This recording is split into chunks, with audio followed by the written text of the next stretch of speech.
Well, good morning. It is Saturday, January 13th, 2024, and it is my great pleasure to be speaking with Mr. William K. Black about really a subject that unfortunately a lot of us in the sort of general mainstream aren't really understanding as it pertains to the trial, the civil trial of Donald Trump and his businesses with Letitia James, the state AG of New York. And Bill, obviously, considering your storied career as well as the work that we've done in the con, a lot of questions come to mind when watching the news sort of framing of what we're looking at. And what I tend to get frustrated by is how much they seem to be missing and what they're unaware of. Generally speaking, at first, how would you frame from where you're sitting what we're seeing unfold in the trial of New York versus Donald Trump and his companies?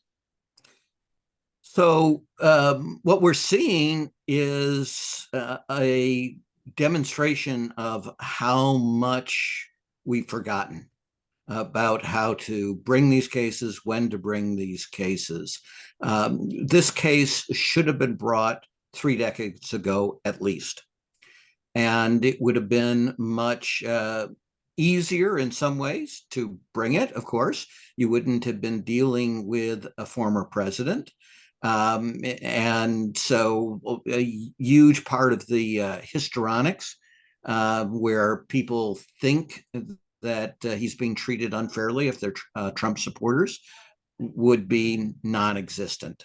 You wouldn't have statute of limitations problems. And statute of limitations, this is the thing that Trump keeps falsely saying, I won the entire case. I won the entire case. And what he means is the New York Intermediate Courts, this is a state civil claim, ruled that the statute of limitations didn't extend back quite as far as the government would have wished it, but that it extended back some considerable time, right? But if you bring the case 3 decades ago, well, first, it's obviously smaller because Trump has gotten away with a lot less fraud. But it would have been critical. It would have put Trump out of business because this New York statute is a great statute from a standpoint of a government lawyer. You can get a ruling that bars Trump and other people running this criminal enterprise, what we call in the criminology business an elite control, fraud, and predation scheme. You could have put it out of business before it had caused this immense harm to so many people. You know, the Trump story is one of fraud and predation in literally dozens of different fields. So if you bring the action early, Trump is banned from ever doing business. He's bankrupt.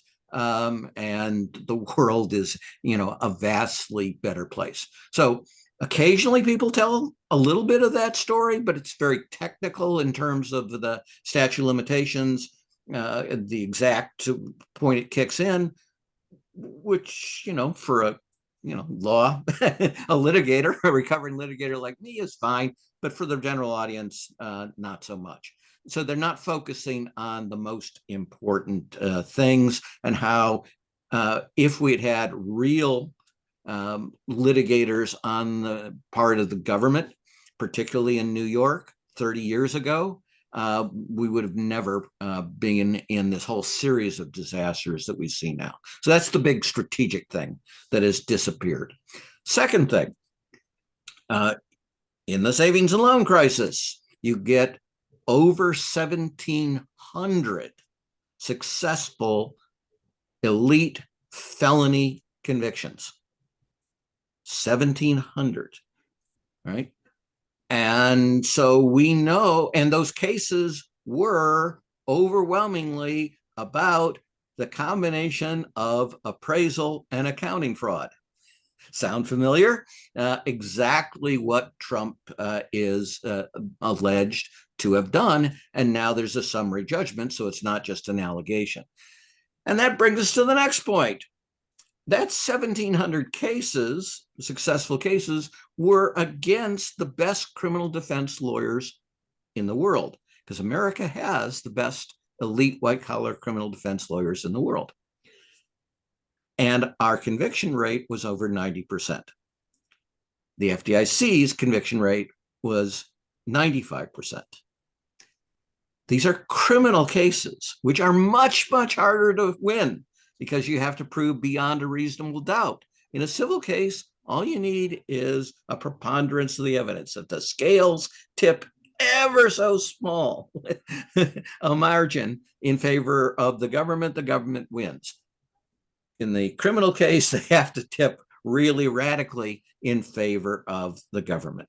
So these cases would have been far easier, should have been, because they were civil as opposed to criminal, but also because Trump is a really crummy elite criminal, right?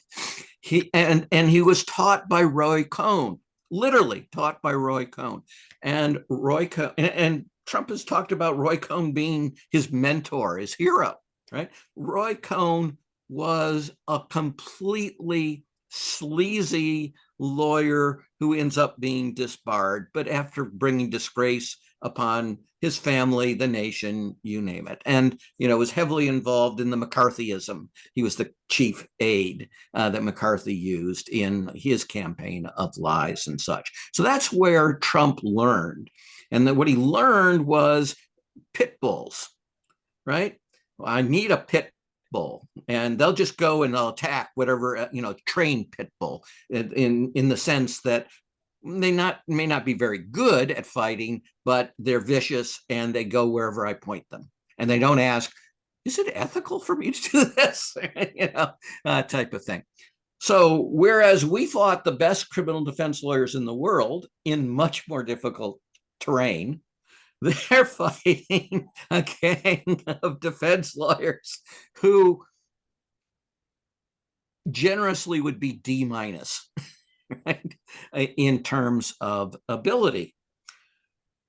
And so you basically should be mopping the floor with these kinds of folks. And who have these lawyers found as their great ally, and what is their great defense? Well, first, they managed to screw it up so much, mostly because of Trump, that they lost on summary judgment. You can't lose on summary judgment in a case like this, unless you're a moron advised by morons, in which case you say, oh, no, I'm not going to testify.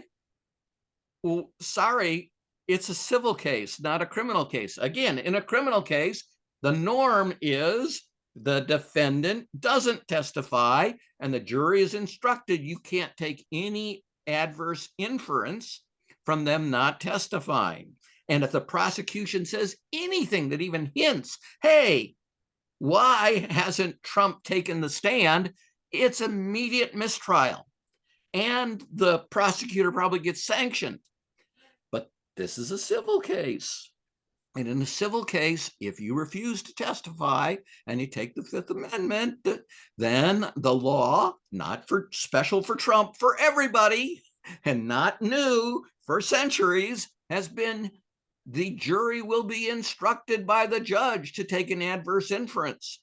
And if beyond that you screw up all the responses to discovery, the judge will, as a sanction, and also because you haven't actually put on a case, issue summary judgment against you in a case where it's impossible to issue summary judgment if you're even modestly competent on the defense sides.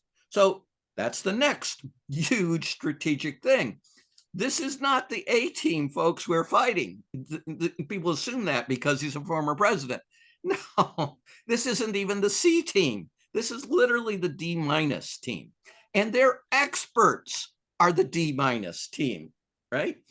So this is one the government should be just crushing them on, and they would, but for the fact the statute of limitations, right? They waited so damn long that they are, the amount of damages that they can recover, they can still recover, and they will, but the amount they can recover is much smaller, and some of it is contestable on appeal. right, on how you interpret the statute of limitations and where the facts come in. So the judgment, the amount of money Trump will have to pay, will be far smaller than if they had brought the case more promptly, right? So that's the other big strategic thing that folks are missing. And again, New York has the best law in the country, and we were almost never suing in New York, and we were prosecuting, not doing civil suits, which are much harder. So you get the idea, right? We, the United States of America, and we're better at this than any nation in the world, and it's not close, knows how to bring these cases successfully as criminal cases. So that's the other thing. Accounting fraud, appraisal fraud, yes, those are civil wrongs, but they're also felonies. And therefore, Trump could be put in prison if you can establish the felony. And we're really good at that. So again, the first stuff is the things you're not seeing, and the commentators are not talking about. That we should be in a very different world, right? Well, where we know how to do these things. well, I mean, sitting where I'm sitting, thanks to your guidance throughout the many years that we have spent together, it's so crystal clear to me that their incompetence is the issue. The question is, how is that possible? Okay, that's my first question. But when you set the table, and there's a lot of directions it's going to go, and you're going to go the direction that I'm going to follow.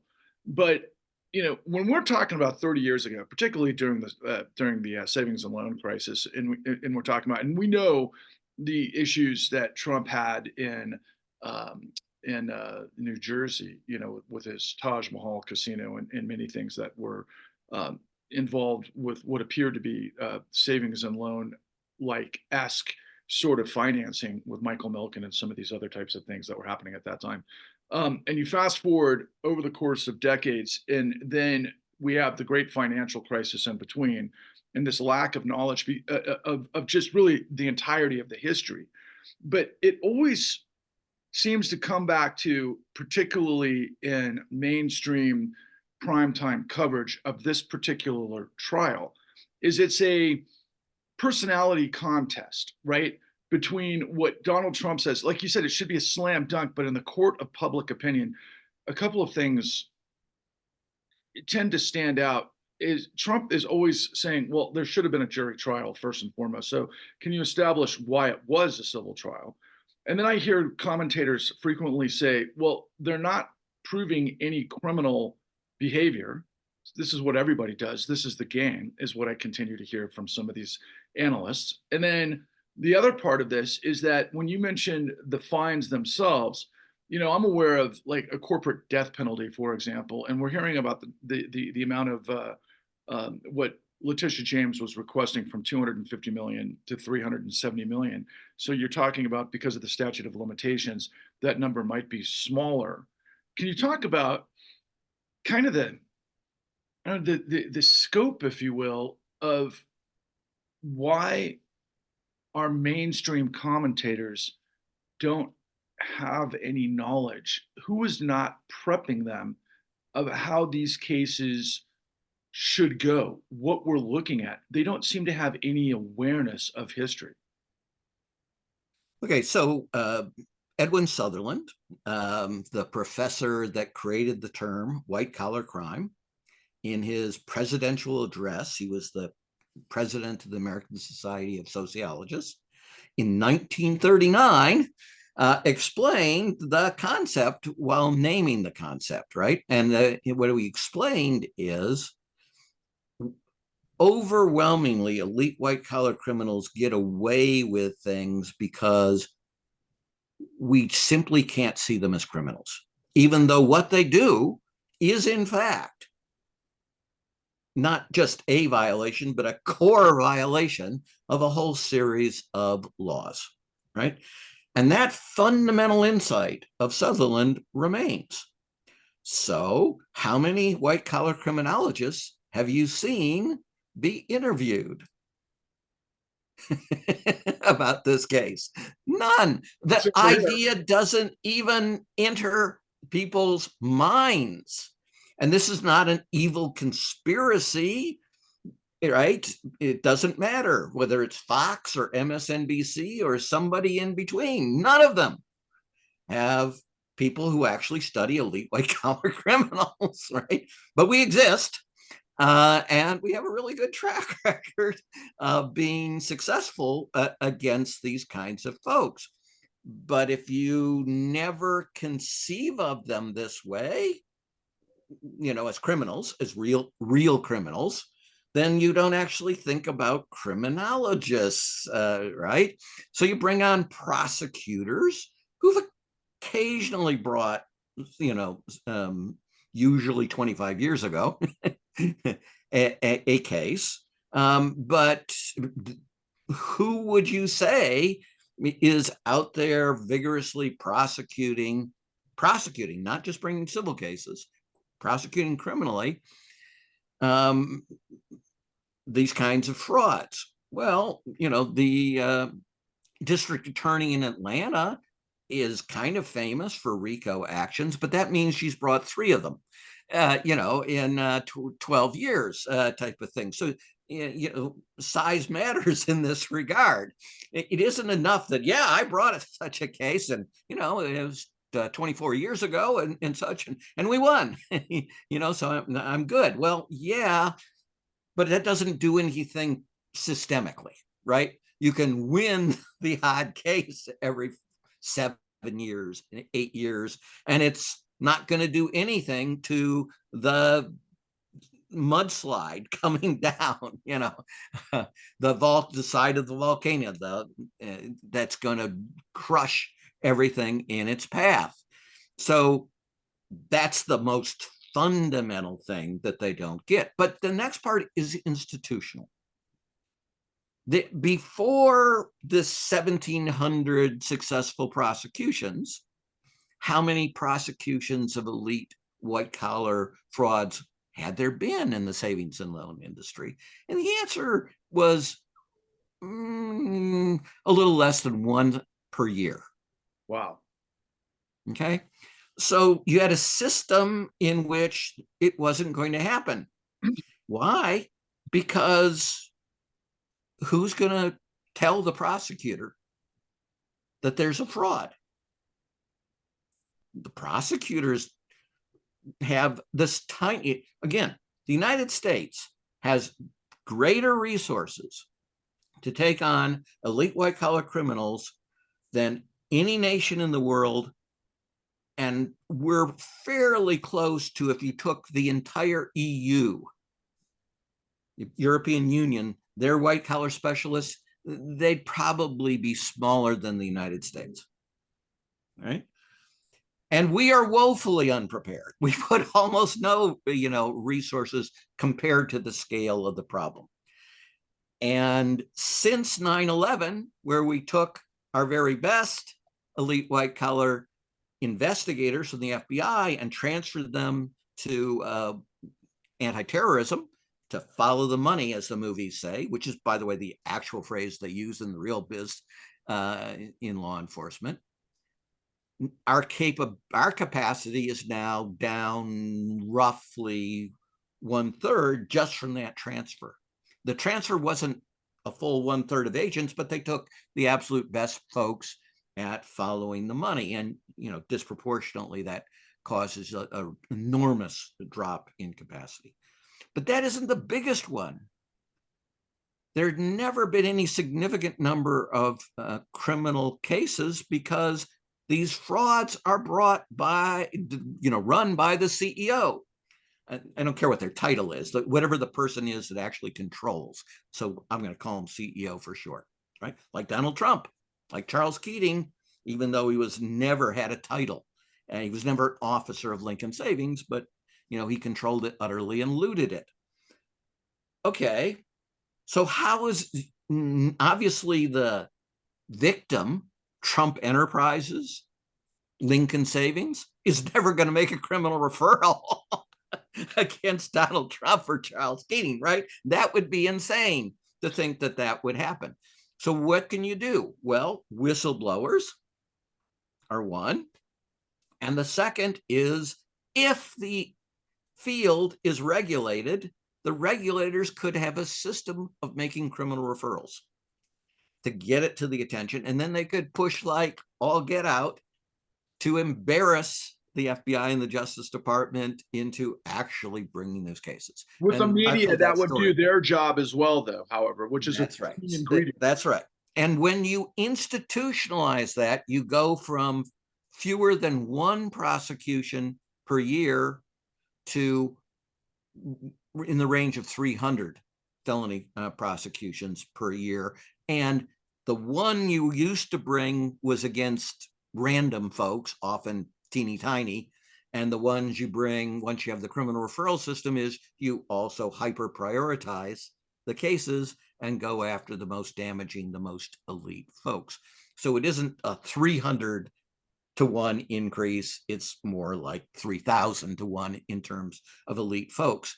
Well, does Trump mostly do his stuff in regulated fields where you could have criminal referrals? No. And we got rid of the criminal referral system in banking because it worked so well. And they got rid of it secretly. There's no press release that I can find that says, hey, we're disbanding the criminal referral system.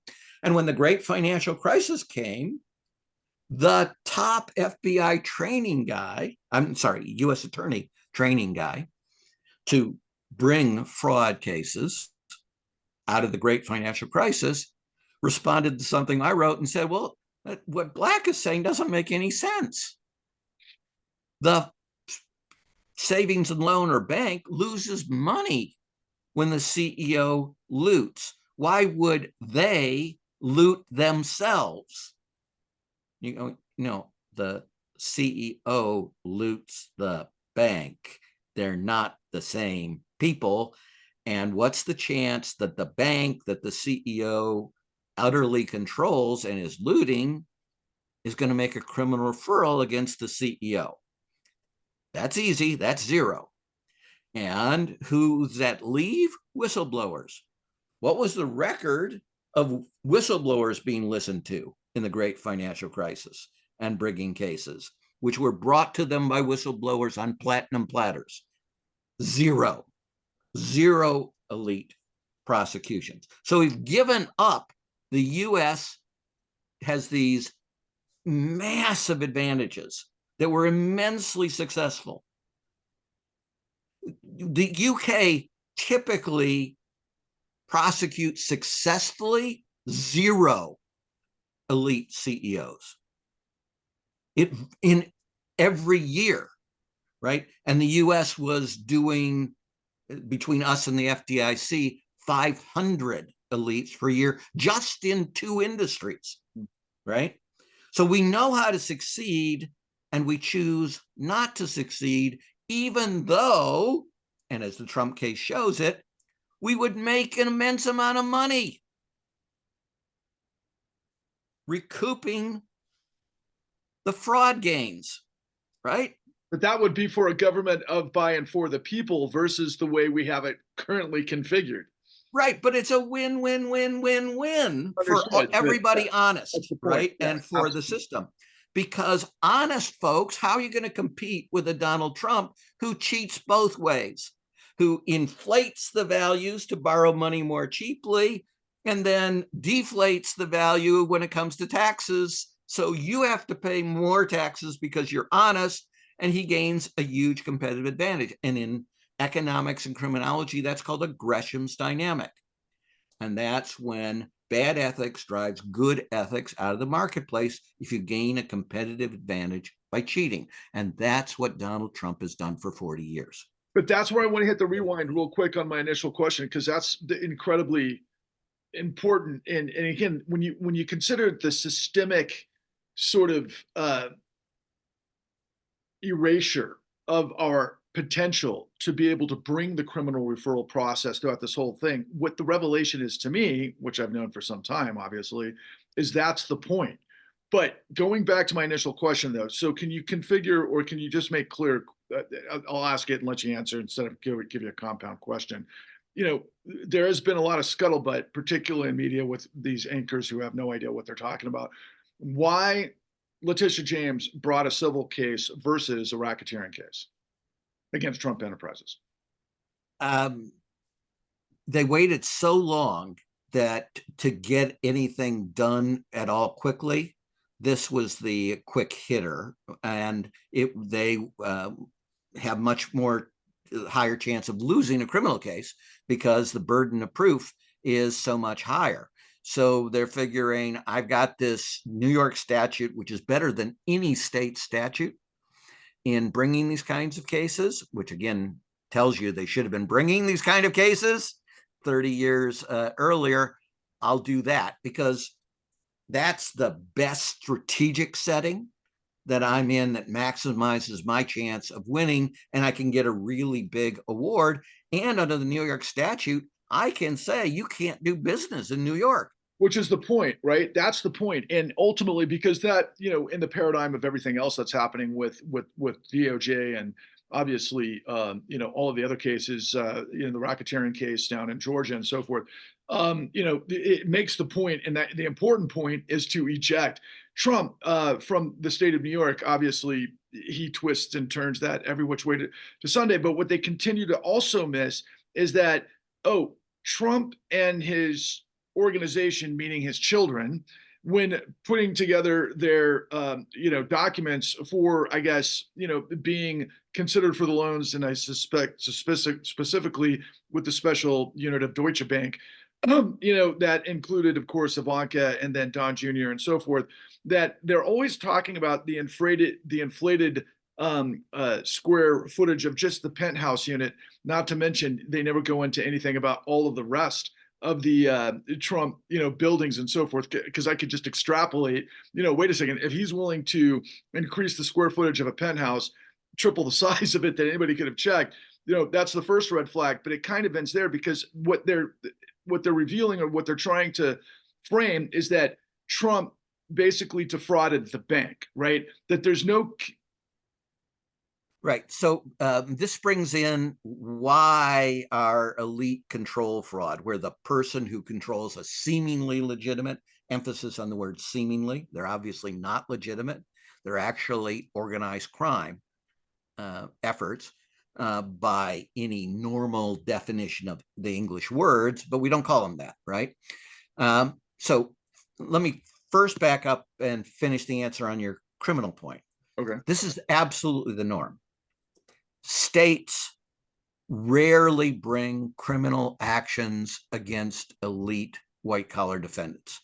That is overwhelmingly something that the federal government does, because the federal government resources and skill sets of the prosecutors are typically vastly larger.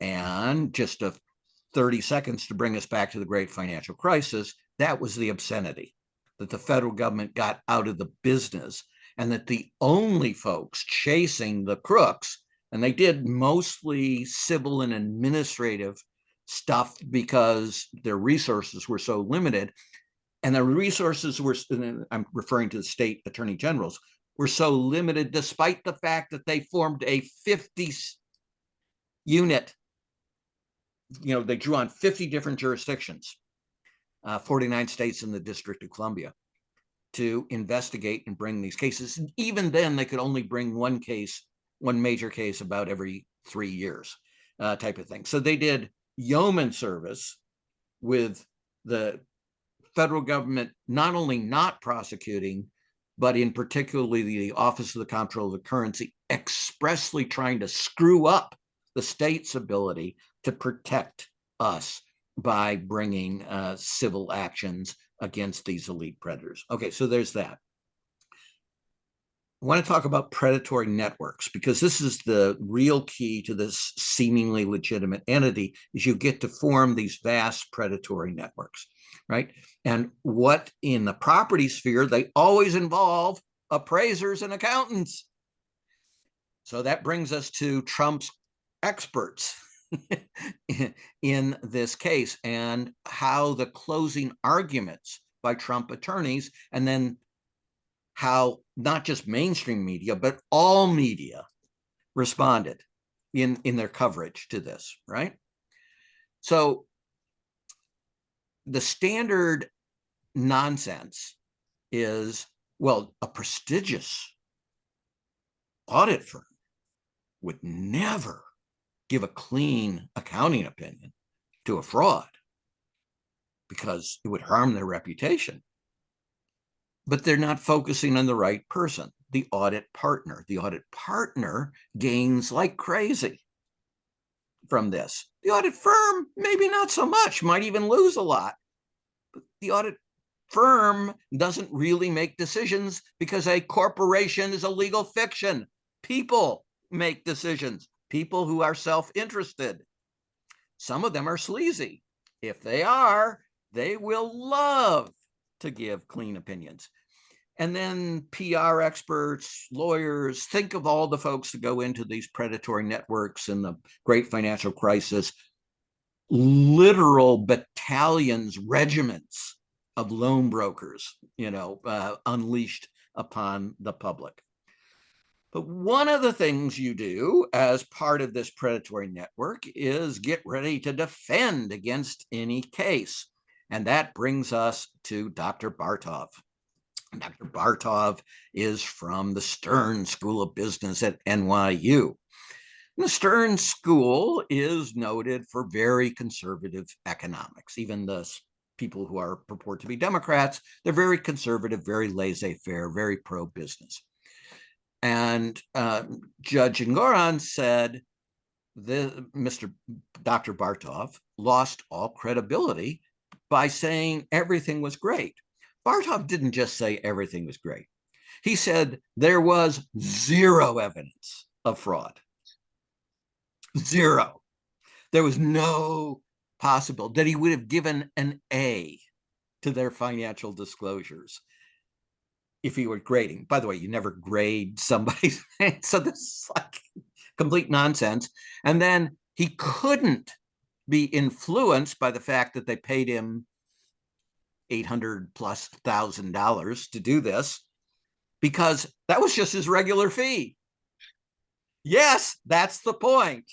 If you're willing to testify like this, your regular fee is ginormous, twice that of the prosecution's expert fee, because you will deliver, and you will deliver absolute nonsense. And then that sets up Elaine Haba. That, remember when I said D-, that would need a special category. D-, minus. That would be Haba. And as to your question, why didn't they have a jury trial? It's a little more complicated, but the best answer is because Elaine Haba didn't check the box asking for a jury trial. Okay. So but I apparently Trump finds her beautiful. So, that this is how Trump responds to women. Okay. Haba, in her closing argument, said, this can't be a fraud. Who in a fraud would ever put it in writing? Who in a fraud would ever hire a major accounting firm? Now, by the way, the accounting firm is, kind of major, but it's not even one of the big four. And real good fraudsters always hire the top four. As I told you, Trump is like, a C student of fraud, right? So he went cheap and he hired this well-known, but not, even less respected than the top four type firm. Okay. How often in the savings and loan crisis, in the banking crisis frauds, did they hire auditors, outside auditors? 100% of the cases. And in the savings and loan crisis, what percentage of those outside auditors were the top tier audit firms? 100%. So they got it exactly wrong. And no news media presents this. There's an immense history of this. This is what you do with your predatory networks. You have the seemingly legitimate firm amplified by these predatory networks, who include all these lobbyists and politicians and such, act as camouflage, a sword, and a shield. Here you're seeing it as the shield, but you've also seen it as part of the attack. And Elaine Haba is the ultimate in camouflage. They put it in writing. I can't be a fraud. They had an auditor sign off on stuff, which, by the way, that not quite top tier audit firm, what did it do with its audit opinion? Once there was a investigation by the outside authorities, they withdrew the opinion and said, you can't rely on anything we did because it's not reliable. Why? Because it's fraudulent, because Trump lied to us left, right, center, up, down, right? And then they go, well, this can't be accounting fraud. Here's a hint. And again, if you put any expert on in court, on any news station, they would tell you appraisal fraud is done for the purpose of accounting fraud. So when you create an appraisal fraud, yes, you're creating accounting fraud. So when Bartov says there was no evidence of accounting fraud, there was evidence everywhere. He had to climb over the detritus, right? But as he said, he would have given it an A. He thinks this is what he teaches his students. And it isn't any surprise that when they go out into the world, we experience that in every single case, the outside auditor gives a clean opinion. And it is only when the government gets the truth that they, oops, we withdraw the opinion. It's completely unreliable. That was never going to happen on their own. It was only because of the government investigations. So, in answer to your question, what are they missing? Pretty much everything really important. Well, but also same with the ludicrousness though in the coverage, of course, because of what you've already laid out. But I was talking about the coverage there. well, I'm thinking of the entire paradigm, but I'm thinking of, okay, so what does Judge Engoron know? What is he up against versus, what the kind of the focus of the civil trial is? What Letitia James laid out, but what they're reporting on based on what Letitia James, laid out, which I think news media is like basically looking at cliff notes going, she said this, check off the box. She said that, check off the box. Okay, so what's Trump going to say? But without any understanding of why the Trump organizations did what they did to hyperinflate the appraisal value that would lead to the accounting fraud that would be really on display in these trials, that it would have a lower threshold in the civil scenario. But going back to what they're missing, nobody ever asks why, for example, Deutsche Bank in this particular instance would be moving forward. That's where I'm going to next. Okay. Exactly. So Deutsche Bank is a classic example of how the predatory network is going to include major financial firms, because that's where the money comes from. It doesn't come from Trump's genius, from honest profits. He doesn't have those things, right? This is a man who is a terrible business person, just a terrible business person that just fails at one thing after another. So Trump 20 years ago was so bad, and I have to emphasize how bad it takes to get to this point, that no U.S. bank would loan him any more money, right? Multiple bankruptcies in which he stiffed bank after bank after bank, and the workers, the workers he loves, type of thing. So back to our predatory network and to the most important phrase, which you've never seen in any of the reporting or in the trial. And that I learned 37 years ago, early on, And that is the most important saying in this trade. A rolling loan gathers no loss. To roll a loan is to refinance it. So Trump was about to default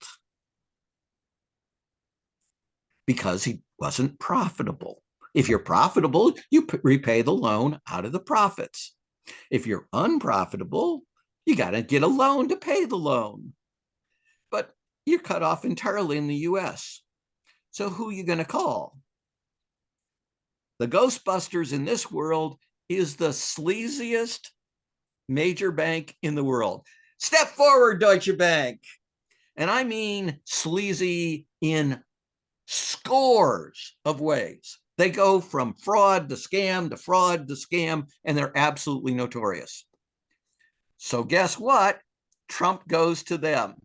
And Trump, again, the only thing, it's not genius, it's audacity.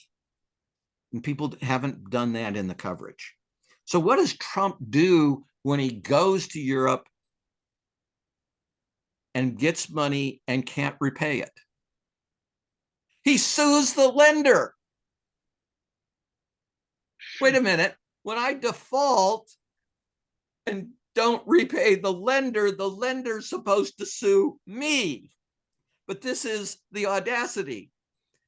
And Was that Deutsche Bank's going, so-called act well, of God scenario? no, so Deutsche Bank's going, well, if I say it's a bad loan, I have to recognize a loss. And then my bonus doesn't get paid, and maybe I get fired. And it's going to be really bad for Deutsche Bank eventually, but who cares? If I refinance the loan, make a bigger loan, they repay the old loan, so the default isn't a problem. They don't sue us, so that embarrassment of what could come up in discovery is out, and we get to book new income where we're paying ourselves. We pay you money, you give us some of the money back, and we say we've made a profit. There you go, the fee. All right. You didn't hear anything about that. Right. In the trial coverage, there's actually a little bit of course, about stuff. Well, there's a lot about Trump and Deutsche Bank, but it dropped out in this case and the coverage. The assumption of the coverage is that the bank got robbed. I mean, they stopped short of going anywhere near this. Right. So this is their defense thing. Oh, no losses yet. Because Deutsche Bank kept extending the loans and making bigger loans and such, so there isn't any default yet. But that doesn't mean there isn't going to be harm. It just means you've held it off. And this phrase, a rolling loan gathers no loss, is the most important thing to understand in banking and in banking regulation. So Bill Taylor, long dead, but the Fed's top regulator, when the Fed actually did some regulation, he had a big sign in his office, a rolling loan gathers no loss, because he was head of supervision and he needed to get across as his primary message. So that thing, the primary message, the thing that you absolutely started teaching every examiner, every supervisor, every litigation director, as I was, right? Thing you absolutely had to know. Do you ever hear that phrase with regard to Trump? No, not yet. Other than out of my mouth? No, nor have I heard control fraud, though, which this checks off all. Right. So you can do a better job. We know how to do a better job. It isn't a vast conspiracy, but economists, remember this control fraud, 2 Nobel laureates in economics came in, looked, and said, you're right. George Akerlof and Paul Romer, looting the economic underworld of bankruptcy for profit. Ever hear that phrase? Two Nobel laureates. I Such. No, have, but how's the world? No. not from the media Right. about the Trump No. case. No. No, you're not going to hear those things because despite two Nobel laureates, the conventional economic wisdom is that CEOs don't commit fraud.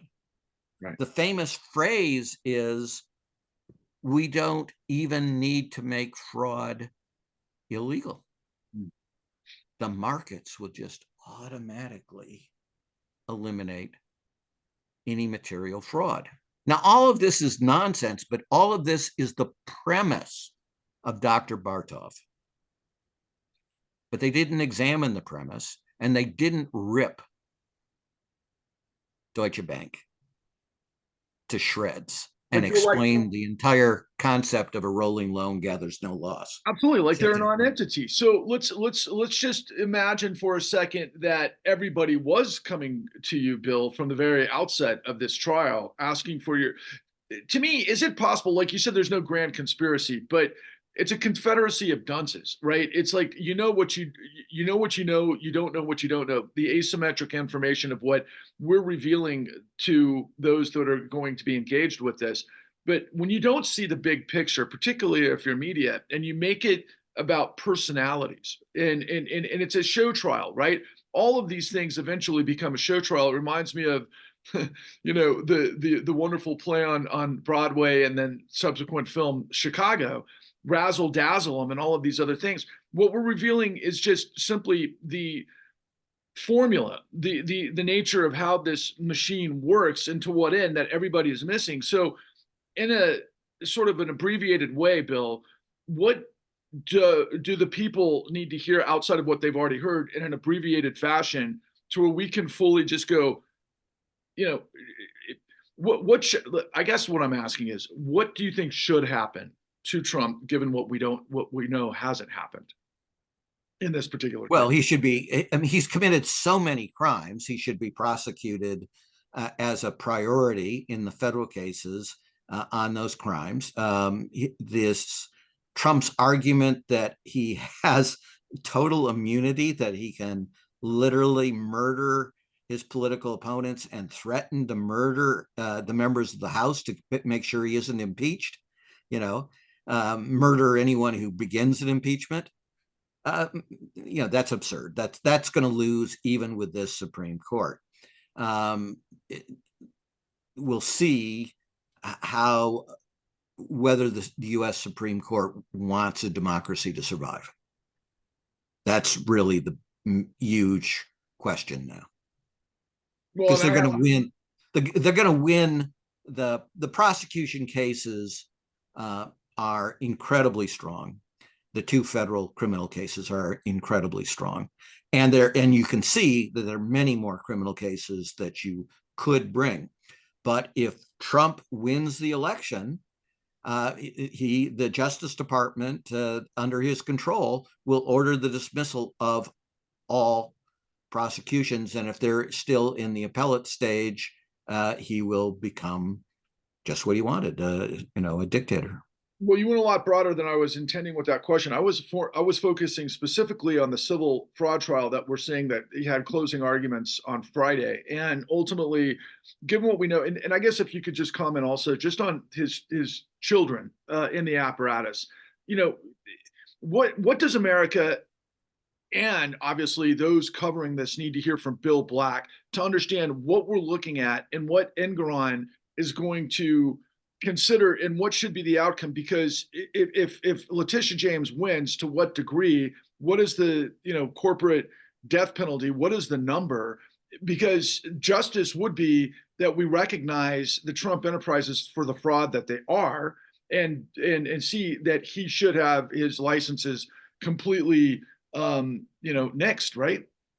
Right. So Judge Engoron has good instincts and has, cut through much of this BS and understands what's happening in terms of specifics. He hasn't been given the theoretical framework to put it all together the way the prosecution ought to present these things. But again, the prosecution, is going to be successful.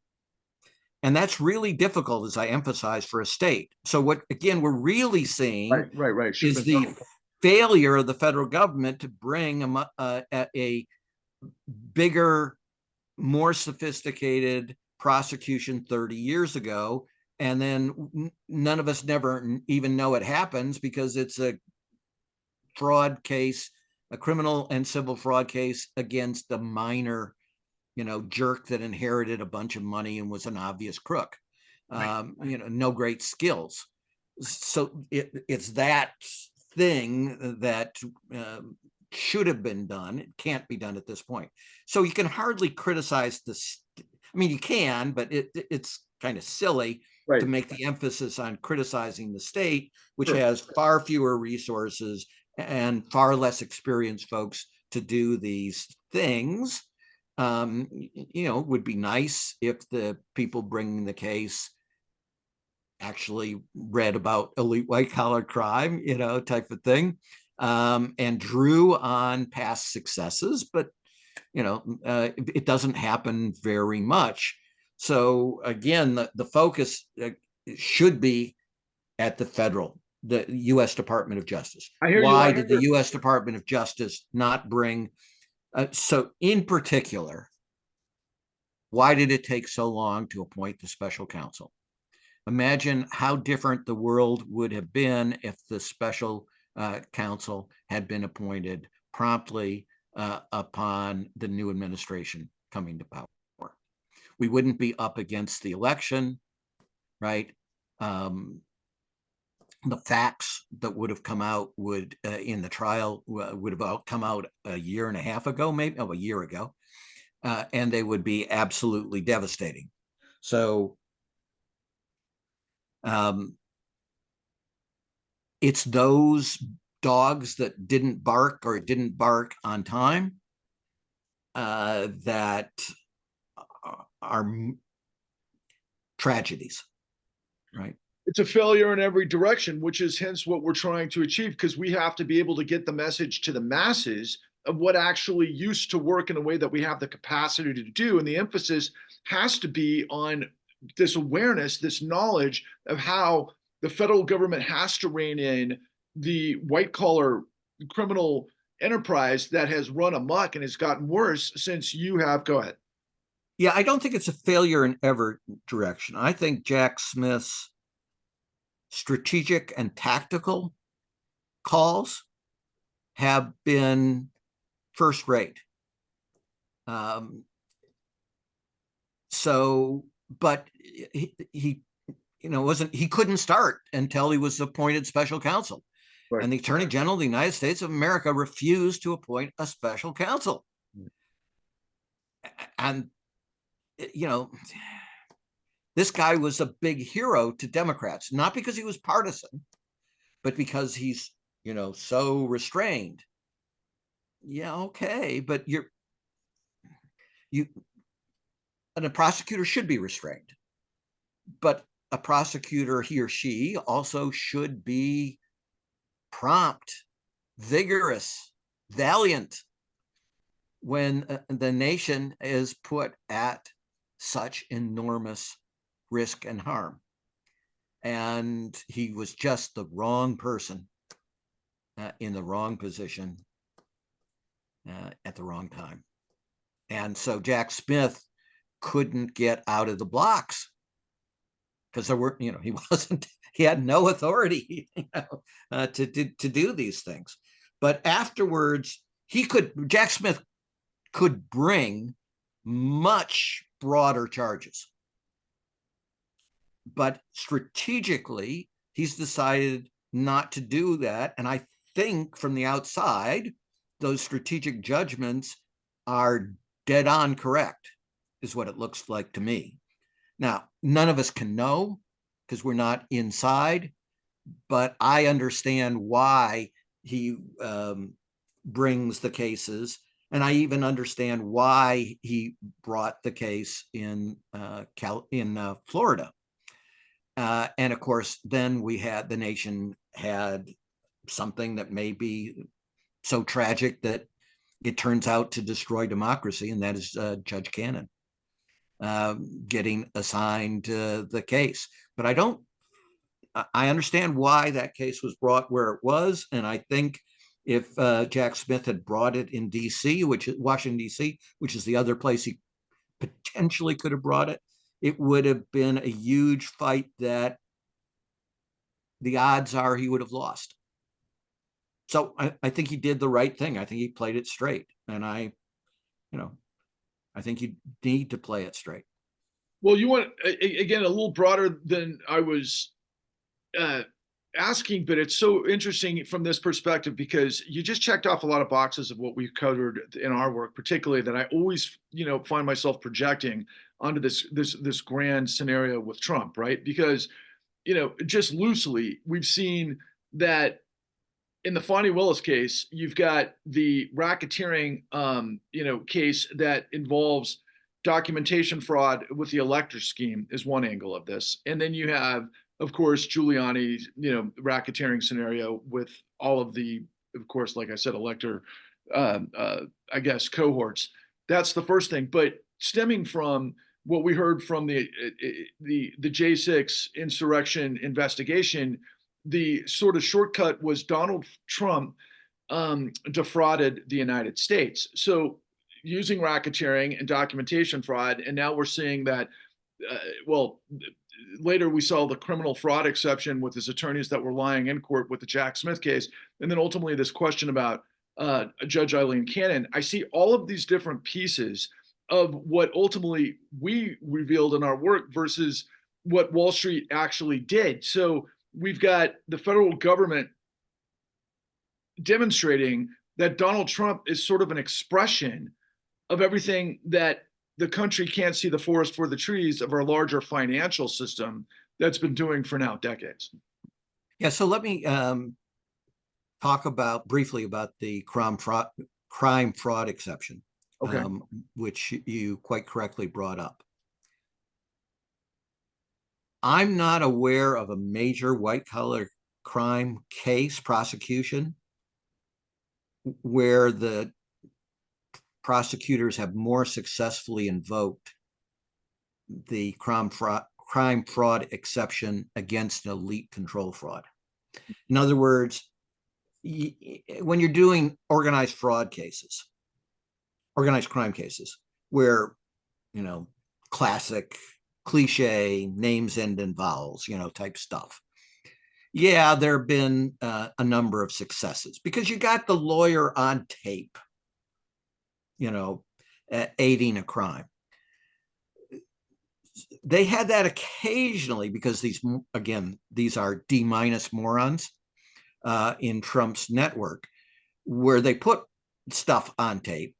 But and those were pretty slam dunk crime fraud exceptions. But Jack Smith has won a bunch of crime fraud exceptions where he should have won, but where many prosecutors would have not even brought the motion.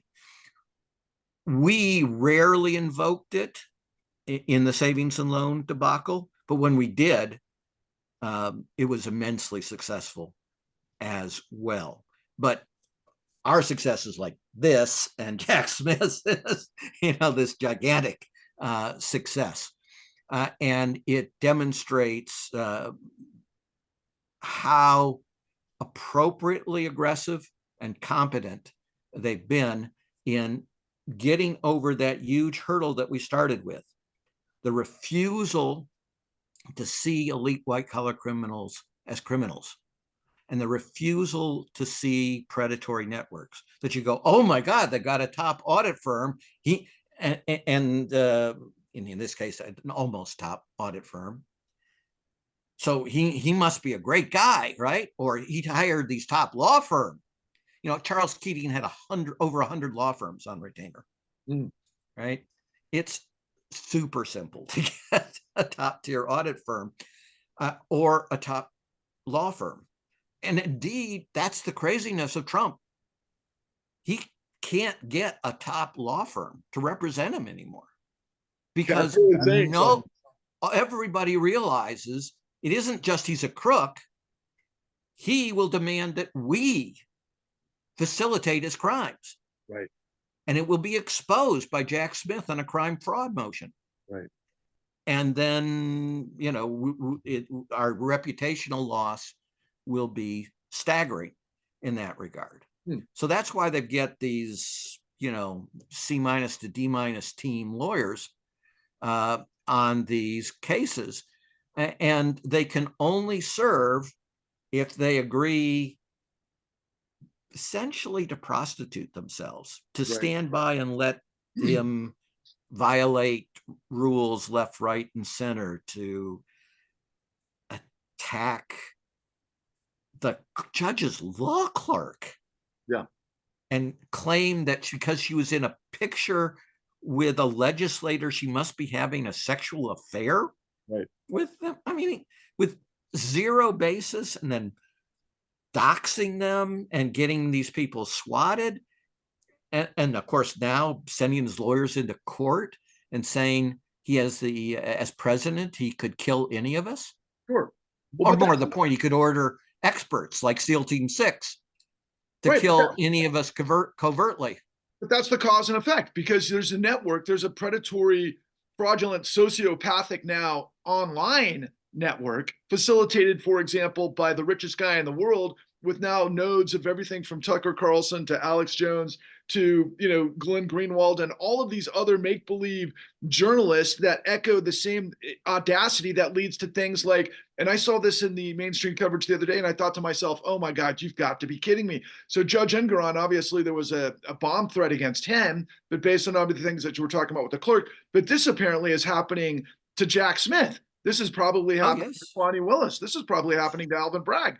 And this is like a full-on mob hit intimidation of judges that are in front of everybody. And yet there's 70 million people buying this or more. So we have reached a level of cataclysm. And let me emphasize, the predatory networks are not simply private sector.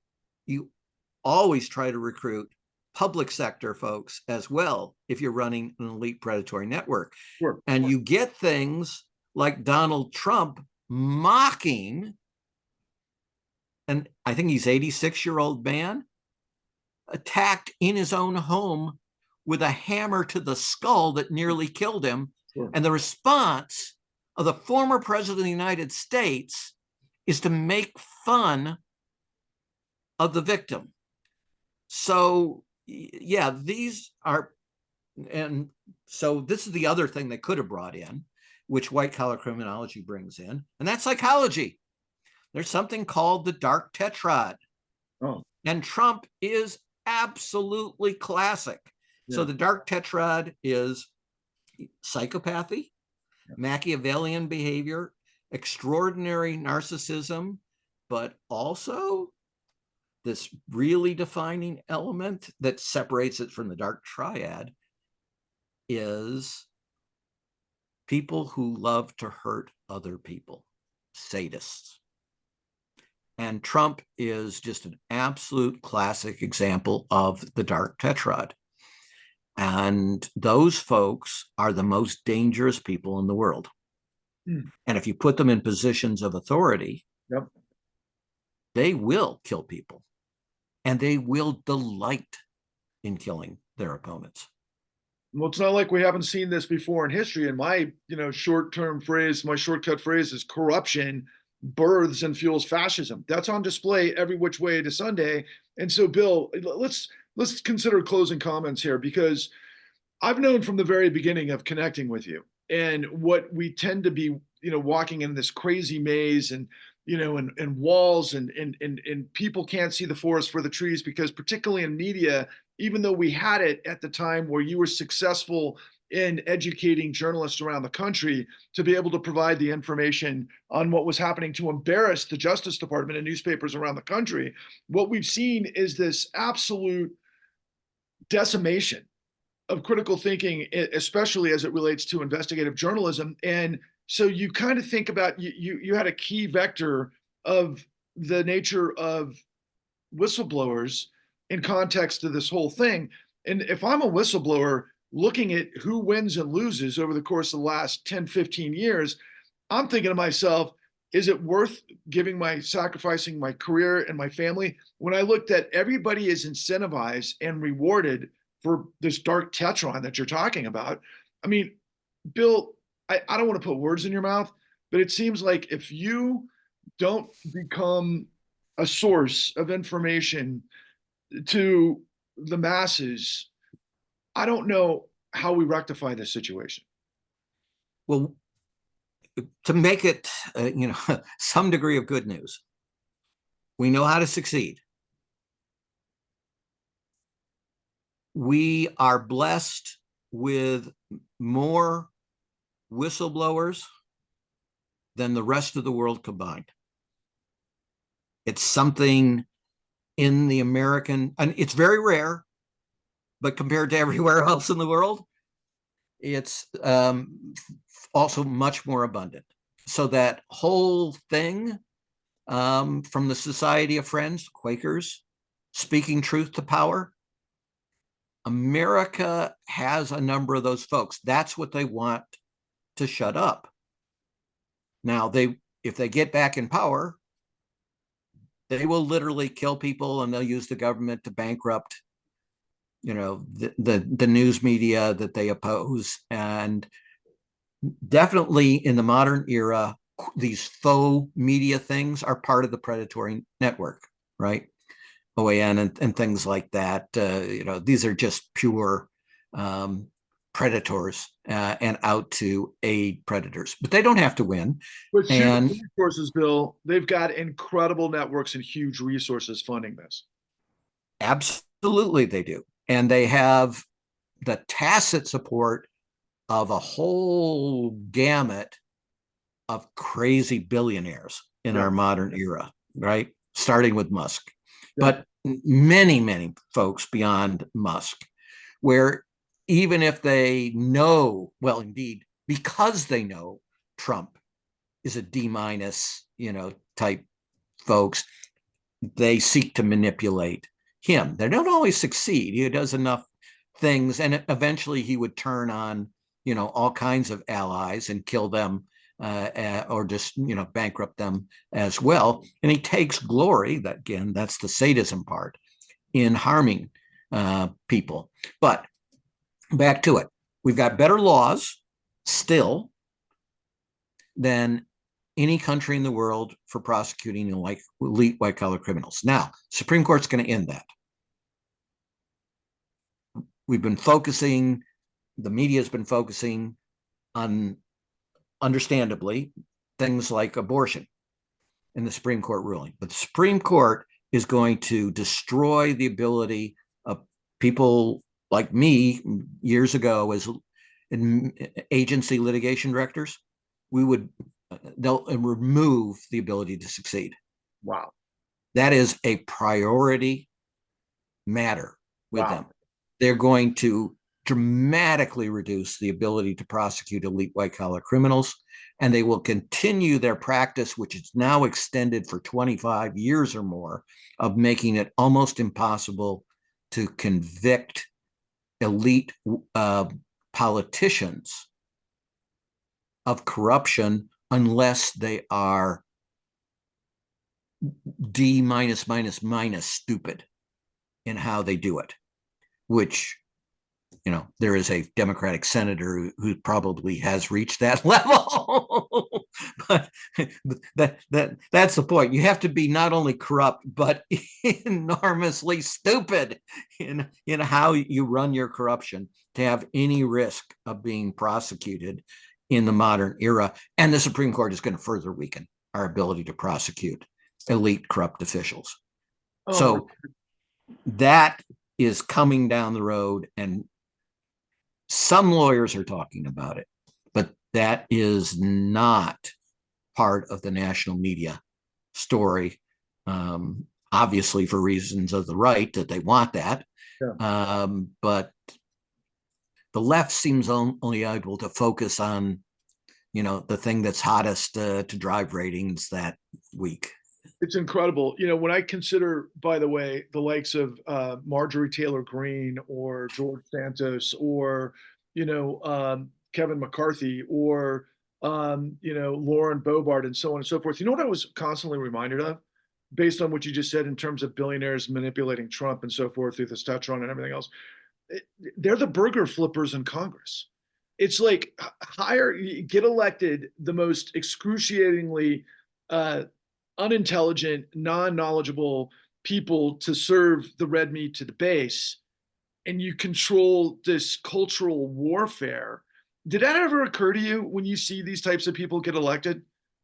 Again, this is the Gresham's dynamic in the political realm, Right. where everything is the nomination in a safe district. Now, Santos is unusual in in so many different ways. Again, you have to invent a new category. This is the E minus minus minus minus minus stuff, and that's my point about audacity. Right. Nobody thinks Santos is a genius. He got elected to the U.S. House of Representatives. Yes. On as a gay Republican, as a gay closeted Republican. With a lot of Jewish friends. It's just, okay, so it's preposterous, right? It's not genius, it's audacity across the board. It's the audacity, but it's also the combination of audacity with the Gresham's dynamic. Right. That in a safe Republican district, everything is the primary, right? Yes. You're going to win the general election. Right.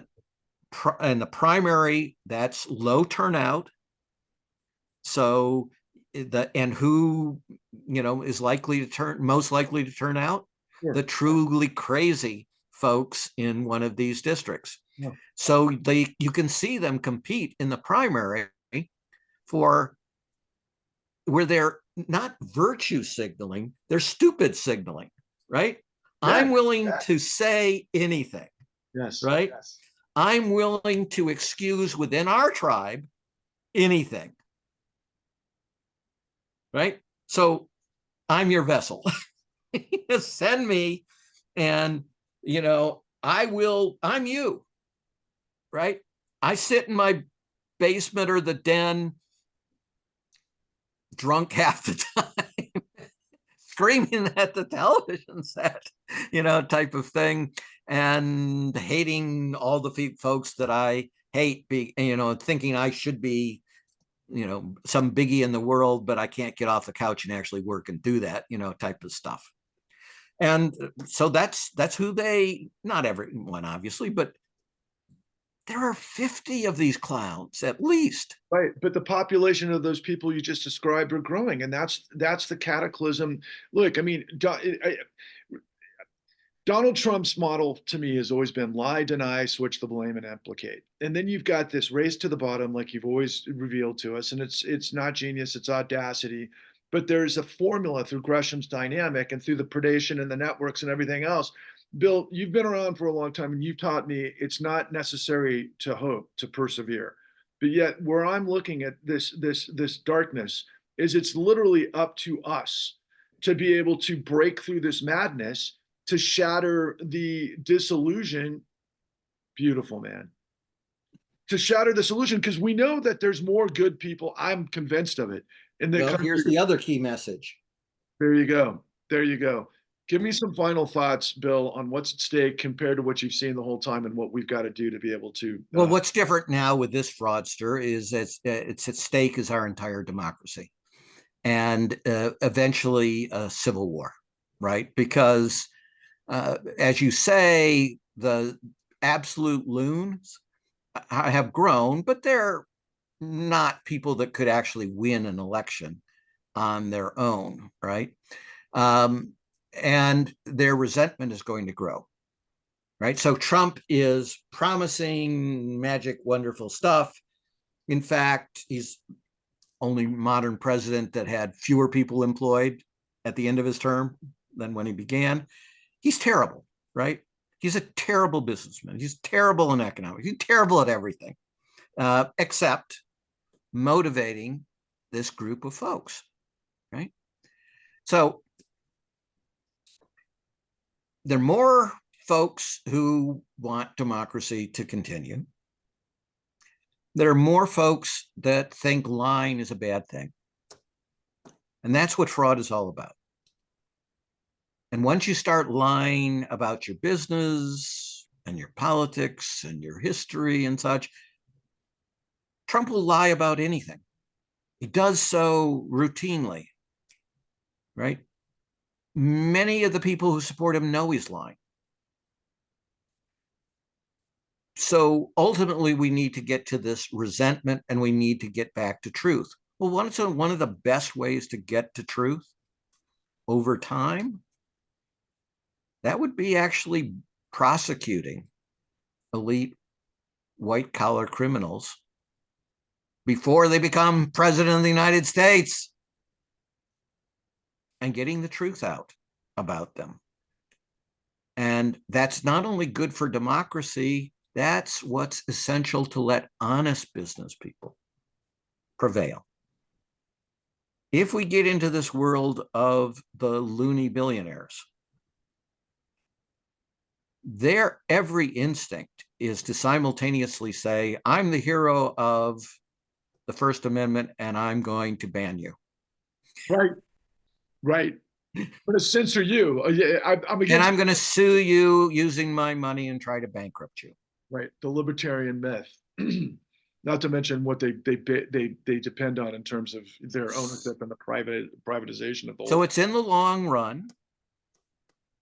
It is not necessary to hope in order to persevere. And you got to prioritize. That's why you chase the lions, not the mice. And you got to use your benefits. And the benefits are we know how to succeed. We still have decent laws before the Supreme Court guts them entirely. We have people like Jack Smith who are really good technically. And I don't mean he's just a technician. I think, as I said, his strategic and tactical judgments are excellent. And you can see in the modern era that all of this takes what we talked about earlier, those of us who have been serial whistleblowers have always known it takes courage. Shouldn't take courage to do the right thing.